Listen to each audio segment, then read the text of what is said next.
Good morning students, myself Deepak Nair. आज हम physics second में ऑप्टिक्स का जो हमने कल पिछले वीडियो में पढ़ा था उसके आगे पढ़ने जा रहे हैं। तो कल हमने गोलीय दर्पण और उससे संबंधित कुछ परिभाषाएं पढ़ी थी, तो आज हमें उसी से आगे सबसे पहले देखिए गोलीय दर्पण जैसे गोलीय दर्पण 2 टाइप के होते हैं, उत्तल दर्पण और अवतल दर्पण। तो इनमें जैसे हमें कोई भी दूरी लेनी है, इसमें जो प्रतिबिंब बनेगा, जो वस्तु हम रखेंगे, तो वो दूरियां कैसे ली जाती हैं, उनका साइन क्या आता है, चिन्ह कौन सा होता है, वो हमें देखना है। तो देखिए जैसे मैंने ये यहाँ आपके सामने एक अवतल दर्पण बना दिया है, इसमें हमें दूरियां लेनी है, या उत्तल दर्पण भी हो सकता है। तो इसके लिए हमें चिन्ह हम कैसे लगाएंगे वो देखना है। तो सिंपल सी चीज है कि कोई भी गोलीय दर्पण हो, हमें सभी दूरियां मुख्य अक्ष के साथ नापनी है। मेन प्रिंसिपल एक्सिस ये है, इसके साथ सभी दूरियां नापी जाती हैं। और ये जो बीच में ये बिंदु होता है, ये हम जानते हैं ध्रुव होता है, ध्रुव से नापी जाती है। मतलब हम सभी दूरियां ध्रुव से काउंट करेंगे कहां तक है, और उसके अलावा मुख्य अक्ष के साथ नापेंगे। तो रूल्स ये है कि जो भी दूरियां, ये हमें पता है ये राइट साइड है, ये लेफ्ट साइड है, तो लेफ्ट साइड की बाएं तरफ की सभी दूरियां ली जाती हैं माइनस में, नेगेटिव, और दाएं तरफ की सभी दूरियां ली जाती हैं प्लस में, पॉजिटिव। इसके अलावा जैसे मान लीजिए हम कोई वस्तु है, वो हमने यहाँ पर ऐसे रखी है, तो ये जो हमने वस्तु रखी है इसकी लंबाई या प्रतिबिंब बन रहा हो उसकी लंबाई हमें लेनी हो, तो अगर मुख्य अक्ष के ऊपर कोई वस्तु स्थित है, ये जो भी दूरियां हमें लेनी है वो सब हम लेंगे प्लस में, और जो भी मुख्य अक्ष के नीचे हमें दूरियां लेनी होगी वो सब हम लेंगे माइनस में। और इतना सिंपल सी चीजें हमें याद रखनी है कि सभी दूरियां ध्रुव से नापी जाती हैं, सभी दूरियां मुख्य अक्ष के साथ नापी जाती हैं, सभी जो लेफ्ट साइड में है वो दूरियां माइनस में, और जो भी दूरियां राइट साइड में है वो सब प्लस में। इसके अलावा जो भी लंबाई हम या दूरी मुख्य अक्ष के ऊपर लेंगे वो सब प्लस में, और जो भी दूरी नीचे लेंगे वो सब माइनस में। ठीक है, तो ये हमें चिन्ह परिपाटी है जो याद रखनी है। अब इसके बाद हम गोलीय अवतल पृष्ठ के लिए और गोलीय उत्तल पृष्ठ के लिए जो सूत्र होते हैं वो निकालना सीखेंगे और देखेंगे। इंपॉर्टेंट डेरिवेशन है, हमें अच्छे से समझना है उसे। तो अब देखिए हम उसको आगे सॉल्व करेंगे।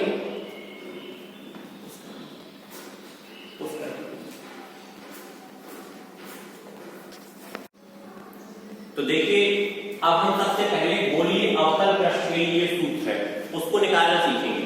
तो सब लोग अच्छे से इसको समझें, इंपॉर्टेंट डेरिवेशन है। तो देखिए ये है हमारा एक अवतल दर्पण, हम सब जानते हैं ये अवतल पृष्ठ हो गया। कोई एक चीज और चिन्ह परिपाटी में होती है कि वस्तु को हमेशा बाईं ओर रखा हुआ माना जाता है। नॉर्मली हम वस्तु को लेफ्ट साइड में हमेशा रखा हुआ मानेंगे। तो ये कोई पृष्ठ हो गया अवतल पृष्ठ, इसका ये ध्रुव P है।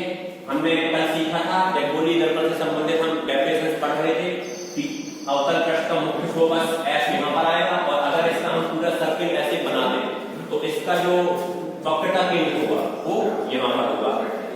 इसके बाद देखिए हमने एक वस्तु AB यहाँ पर रखी है। AB एक वस्तु है जो इससे कुछ दूरी पर रखी हुई है। और एक चीज और आप समझ लीजिए पहले कि जो भी हम वस्तु रखते हैं तो वस्तु की दूरी को हमेशा माना जाता है U, स्मॉल u। वस्तु की दूरी हम स्मॉल u लेते हैं। और जो प्रतिबिंब बनता है, प्रतिबिंब की जो दूरी होती है उसको हम मानते हैं स्मॉल v। वस्तु को हम बिंब भी बोलते हैं, तो बिंब की दूरी u, प्रतिबिंब की दूरी v मानी जाती है। बाकी इनमें प्लस या माइनस आना है वो हम इसके अकॉर्डिंग अपना देख लेंगे। तो अभी हमने ए भी एक वस्तु मान ली, इसका हमें इसके लिए सूत्र निकालना है। तो देखिए सबसे पहले एक प्रकाश की किरण वस्तु के बिंदु A से जाएगी मुख्य अक्ष के समांतर। ये देखिए मुख्य अक्ष के समांतर एक किरण गई, और ये इस पॉइंट को हम कुछ भी मान लेते हैं, मान लिया P, ये मान लिया M1 और M2। ये कोई अवतल दर्पण था, इसमें हमने A से एक प्रकाश की किरण गई बिंदु D पर आपतित हुई। अब ये प्रकाश की किरण यहाँ जाकर परावर्तित हो जाएगी, और परावर्तित होने के बाद ये मुख्य फोकस F से चली जाएगी। तो ये प्रकाश की किरण आपकी यहाँ से गई है, और परावर्तित होने के बाद यहाँ से ये मुख्य फोकस F से होकर वापस निकलेगी। अब देखिए एक दूसरी प्रकाश की किरण जो बिंदु A से ही चलेगी, लेकिन वो आपकी जाएगी वक्रता केंद्र से होती हुई। तो हमने ये एक प्रकाश की किरण आपतित कराई, जो वक्रता केंद्र से होती हुई जाएगी और इसी मार्ग पर परावर्तन के पश्चात वापस लौट आएगी। मतलब यहाँ से गई है देखिए और यहीं से इस तरह से वापस लौट जाएगा। तो इस तरह से ये हमारा फिगर बना। इसके बाद देखिए इस पॉइंट से इसको मान लीजिए हमने मान लिया ए डैश, इस पॉइंट से मुख्य अक्ष से हमने एक ऐसे ये लंब खींच दिया, ये इस पॉइंट को मान लीजिए हमने मान लिया बी डैश। तो ये हमारा जो फिगर है वो बन गया। अच्छे से समझ लीजिए फिर से, एक ए बी कोई वस्तु है, इससे एक प्रकाश की किरण बिंदु ए से चली, बिंदु डी पर आपतित हुई और परावर्तन के पश्चात मुख्य फोकस ऐसे होकर निकल गई। एक दूसरी प्रकाश की किरण जो वक्रता केंद्र सी से होती हुई जाती है और उसी मार्ग पर वापस लौट आती है। इन दोनों किरणों ने एक दूसरे को बिंदु ए डैश पर काटा। हमने बिंदु ए डैश पर मुख्य अक्ष से एक लंब खींच दिया जिसका नाम है बी डैश ए डैश, और यही जो बी डैश ए डैश है। तो देखिए ये फिगर हम सबने समझ लिया। एक बार हम इसकी लैंग्वेज देख लेते हैं। M1 M2 कोई गोली अवतल पृष्ठ है, AB एक वस्तु है, वस्तु के बिंदु ए से एक प्रकाश की किरण बिंदु डी पर आपतित होती है और परावर्तन के पश्चात मुख्य फोकस ऐसे होकर निकल जाती है। एक दूसरी प्रकाश की किरण बिंदु सी से होकर वक्रता केंद्र सी से होकर जाती है और परावर्तन के बाद उसी मार्ग पर वापस लौट आती है। ये दोनों किरणें एक दूसरे को बिंदु ए डैश पर काटती हैं। हम मुख्य अक्ष से बिंदु ए डैश पर एक लंब बी डैश ए डैश खींच देते हैं और जो ये लंब हमने खींचा है यही वस्तु का प्रतिबिंब है। अब देखिए इसको हमें डेरिवेट करना है, कैसे करेंगे। तो सबसे पहले आपने क्लास 10 में सबने पढ़ा है समरूप त्रिभुज। समरूप त्रिभुज आप सब लोगों ने पढ़े होंगे। समरूप त्रिभुज का मतलब होता है जिसके सभी एंगल बराबर हो, वो समरूप त्रिभुज होता है।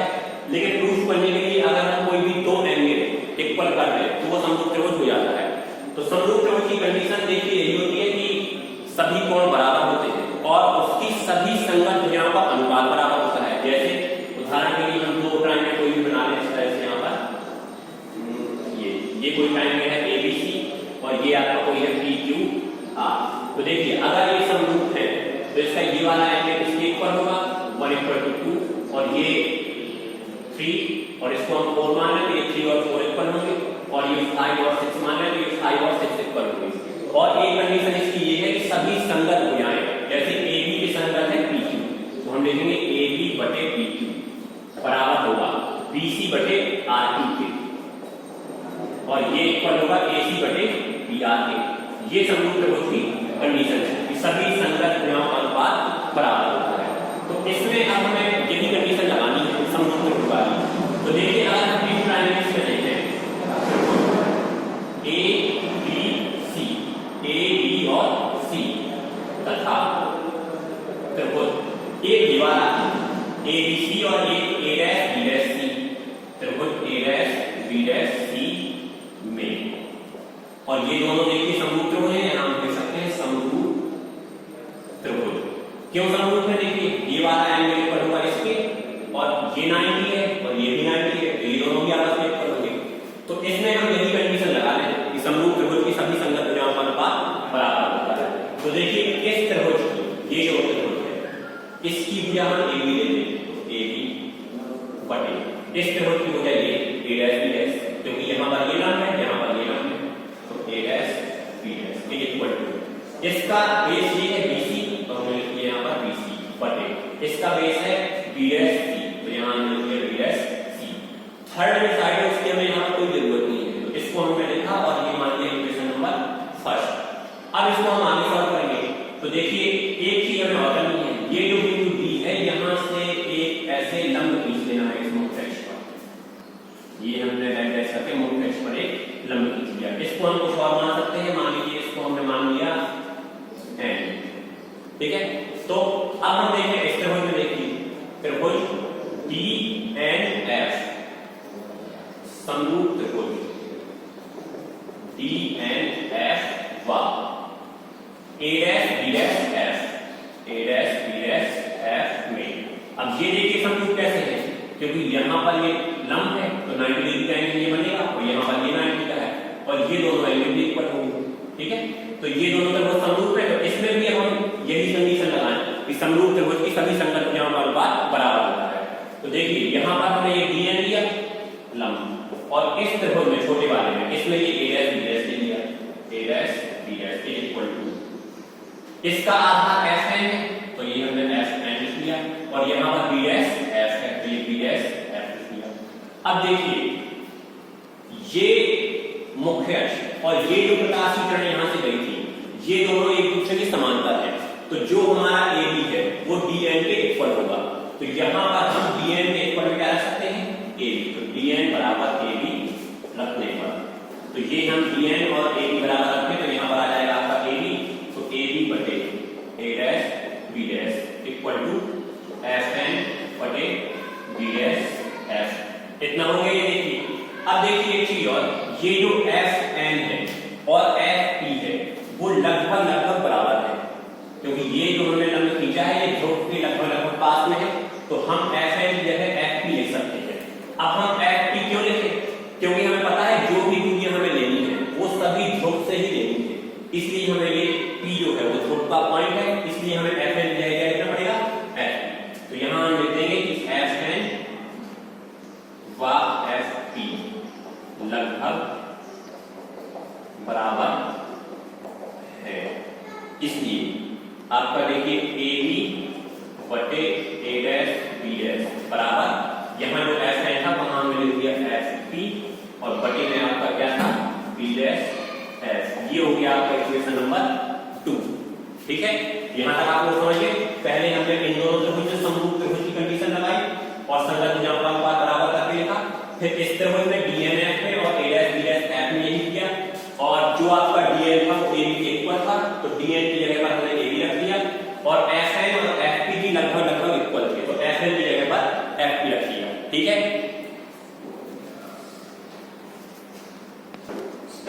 अब देखिए ये हमारे दोनों इक्वेशन बन गए। अब हम from equation first and second from equation first and second अगर हम देखिए इन दोनों इक्वेशन को देखें तो एक साइड हमारी लेफ्ट हैंड साइड इक्वल है दोनों में तो इन दोनों समीकरणों को हम बराबर कर सकते हैं। तो हम AB बटे A डैश B डैश जो है वो खत्म हो गया बचा हमारा BC बटे B dash C is equal to FP बटे B डैश F। इतना हमने इसको लिख लिया। अब इसके बाद देखिए B और C कहां है ये है BC इसकी कोई दूरी हमें नहीं पता। इन सभी पॉइंटों को जो भी ये लेते हैं इन सबको हमें P से जोड़ना पड़ेगा। क्यों क्योंकि सभी जो दूरियां ली जाती हैं वो बिंदु P से ही ली जाती है। बिंदु P होता है इसका ध्रुव और ध्रुव से ही सभी दूरियां नापी जाती है। तो देखिए B जो C है ये BC इतना इसको हम P से रिलेट करें तो कैसे कर सकते हैं अगर हम ये लिखते हैं PC और अगर हम PC से आपका ये PB डैश घटा दें तो हमारा ये BC आ जाएगा। तो देखिए हमें PC और माइनस करके लिख दिया क्या B डैश P। ठीक है बटे इन दोनों में देखिए P आ गया। अब हम इन दोनों दूरियों को प्रदर्शित कर सकेंगे। इसके बाद लिखा है B डैश C तो देखिए B डैश C कहां है सॉरी एक सेकेंड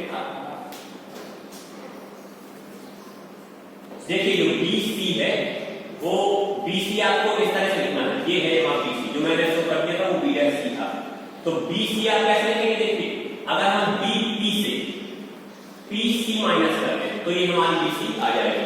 तो इसको हमने लिखा BP माइनस BP में से हमने PC माइनस कर दिया अपोन। अब जो ये B डैश C है इसको हम उस टाइप से लिखेंगे B डैश C को हम लिख देंगे PC minus PB dash.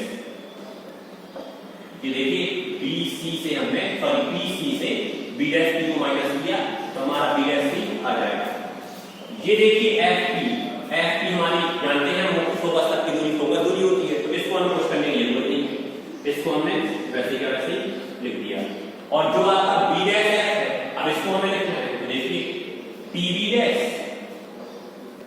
Minus अगर हम PB डैश से PF को माइनस कर दें PB डैश से PF को तो हमारा B डैश F आ जाएगा। तो ये सब दूरियां हमने शो कर दी। अब इनकी हमें वैल्यू रखनी है तो देखिए हम सब जानते हैं अभी मैंने आपको बताया था कि जो वस्तु होती है वस्तु की दूरी को हमेशा माना जाता है स्मॉल u, और जो प्रतिबिंब होता है प्रतिबिंब की दूरी मानी जाती है स्मॉल v, और हमें ये पता है कि हम वक्रता केंद्र तक की दूरी से जो मानते हैं वो होती है, आप लोगों को पता है कल बताया गया था, वक्रता केंद्र की दूरी, फोकस दूरी, ये सब बताया गया था। तो देखिए अब हम इन सबकी वैल्यू रखते हैं। जो BP है, ये BP, ये हमने वस्तु रखी थी, वस्तु की दूरी को हमें क्या मानना है कि, अब हमें ध्यान देना है कि जो ये वस्तु रखी है ये इस पृष्ठ के लेफ्ट में रखी है, लेफ्ट में सभी जो डिस्टेंस ली जाती है वो नेगेटिव ली जाती है, तो BP की जगह पर हम रखेंगे माइनस u, माइनस PC क्या है हमारा, P से लेकर C तक की दूरी, ध्रुव से वक्रता केंद्र तक की दूरी वक्रता त्रिज्या कहलाती है। तो वक्रता त्रिज्या को हम r से डिनोट करते हैं। अब देखिए ये भी लेफ्ट में है तो इसको भी हमें क्या लिखना पड़ेगा, माइनस r, इसको हम स्मॉल r भी लिख सकते हैं। फिर से देखिए PC, तो फिर से वही minus r, minus PB dash, देखिए ये जो a डैश b डैश था ये प्रतिबिंब है, तो प्रतिबिंब की दूरी हमने जानते हैं कि क्या ली जाती है v, तो देखिए इसकी दूरी जो है हमने ले ली माइनस v, माइनस क्यों लिया क्योंकि ये भी लेफ्ट साइड में है। f की हमारी फोकस दूरी है, फोकस दूरी को हम स्मॉल f से प्रदर्शित करते हैं। PB डैश, PB डैश फिर से प्रतिबिंब, तो ये फिर से लेफ्ट साइड में है तो माइनस का v, माइनस PF क्या है हमारा, P से लेके F तक की दूरी फोकस दूरी है, तो इसको हम फिर से क्या लिख लेंगे, F लिख लेंगे, लेकिन किसका F लिखेंगे, देखिए लेफ्ट में ये भी है तो इसको भी माइनस का लिखना पड़ेगा, माइनस F। इसके बाद हम आगे सॉल्व करें, ये ब्रैकेट खत्म करने से क्या आएगा, minus u plus r upon, इसके बाद इसको भी सॉल्व कर लें तो minus r minus minus plus b equal to minus f ऐसे ही रहेगा और माइनस b प्लस f, इसका हम क्रॉस मल्टीप्लाई करते हैं तो देखिए इन दोनों का मल्टीप्लाई होगा इन दोनों का, तो हमने माइनस b प्लस r लिखा और दूसरे ब्रैकेट में माइनस b प्लस f लिखा इक्वल टू माइनस f और माइनस r प्लस b लिखा, इनका मल्टीप्लाई करिए तो माइनस u को माइनस b से मल्टीप्लाई करेंगे, minus minus plus u b, इसका इससे करेंगे मल्टीप्लाई तो माइनस का u f। अब हम r का करेंगे तो माइनस का आएगा क्या, r v, अब r करेंगे f प्लस में आएगा r f इक्वल टू, इसका ऐसा करेंगे तो माइनस माइनस प्लस हो जाएगा तो ये हो जाएगा आपका r f और माइनस f का b से होगा तो माइनस के f v, इतना ही आ गया। इसमें हमने मल्टीप्लाई किया है, ये मल्टीप्लाई आप सब लोग करना जानते होंगे। अब देखिए ये r f और इक्वल में यहाँ r f, अगर इसको हम इस साइड लाएं तो ये दोनों कट जाएंगे क्योंकि ये माइनस का हो जाएगा, इसको भी हम यहाँ ले आएंगे uv minus uf minus rv और ये माइनस का इस साइड आएगा तो प्लस का fv इक्वल में हमारा बचा 0। अब देखिए इसमें कुछ हम सॉल्व कर सकते हैं, एक चीज देखिए हम जानते हैं कि जो r होता है we know that जो r होता है वो किसके ऊपर होता है, फोकस दूरी और वक्रता त्रिज्या में संबंध r इक्वल टू 2f, ये हम जानते हैं। तो r यहाँ पर ये है, वहां पर हम 2f रख देंगे, तो देखिए यहाँ पर देखिए फिर से u v रखने पर माइनस uf माइनस इसकी जगह रख देंगे 2f तो यहाँ हो जाएगा 2f v और यहाँ देखिए प्लस का क्या है f v इक्वल टू 0। अब यहाँ u v हमारा ऐसे कैसे रहेगा, uf v ऐसे कैसे रहेगा और इन दोनों को हम माइनस कर सकते हैं, तो यहाँ बचेगा आपका माइनस के f v, जब हम 2f v से f v माइनस करेंगे तो क्या आएगा, माइनस के f v इक्वल टू 0। अब इस पूरे इक्वेशन में हमें क्या करना है, इस पूरे इक्वेशन में हमें u v f का, इस समीकरण में u v f का भाग करने पर, तो देखिए पूरे समीकरण में हम भाग करते हैं, क्या आएगा u v minus u f minus f v बटे u v f equal to 0 बटे यहाँ भी u v f है।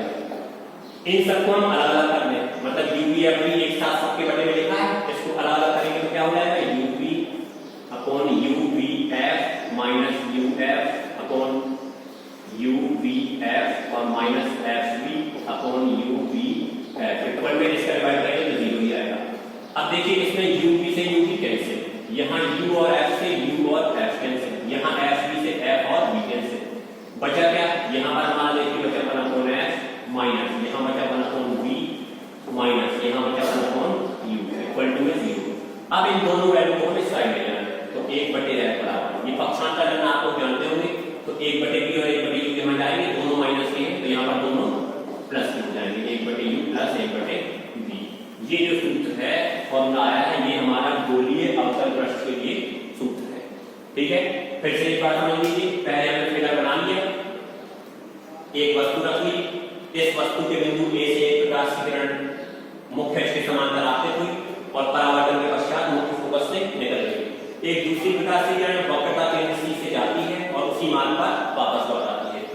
इन दोनों किरणों ने एक दूसरे को बिंदु a' पर काटा, हमने मुख्य अक्ष से एक लंब खींच लिया a' b', जो ये a' b' है यही वस्तु का क्या है, प्रतिबिंब है। अब हमें जो ये ट्रायंगल बने हैं देखिए, एक abc और a', b', c हमने लिया और समरूप त्रिभुज की कंडीशन लगाई, तो इनको बराबर किया। इसी प्रकार से ये BNF और जो a', b', f है, इन दोनों को समरूप त्रिभुज ये दोनों हैं, तो इसमें भी वही सभी संगत भुजाएं बराबर होती है, तो वो लगा दिया। इसके बाद ये DN जो था, ये AB के इक्वल है, तो हमने DN के जगह AB रखा और जो FN था वो FP के लगभग बराबर है, तो उसको हमने FN की जगह FP रख दिया। अब इन सभी जो ये इक्वेशन फर्स्ट और सेकंड बने, इनको आपस में बराबर कर दिया, तो ये हमारा इतना आ गया। अब इन सभी दूरियों को हमें P से रिलेट करना है, तो सभी दूरियों को हमने ये P से जोड़ते हुए लिख दिया और सबकी वैल्यू रख के क्रॉस मल्टीप्लाई करके सॉल्व कर दिया। और लास्ट में बस एक चीज याद रखनी है कि r की जगह हमें कितना रखना है, 2f, क्योंकि हम जानते हैं कि वक्रता त्रिज्या जो होती है वो फोकस दूरी की दुगनी होती है, तो r की जगह 2f रख लेंगे, जो सॉल्व होगा उसको सॉल्व कर लेंगे और फिर इस समीकरण में हम UPF का भाग कर देंगे, तो जो आएगा इक्वेशन वो हमारा इक्वेशन होगा। तो ये हमारा गोलीय अवतल पृष्ठ के लिए सूत्र हो गया। आप लोग इसको अच्छे से समझेंगे घर में तो समझ में आ जाएगा, और अगर कोई प्रॉब्लम होती है तो मुझसे फिर से पूछ सकते हैं।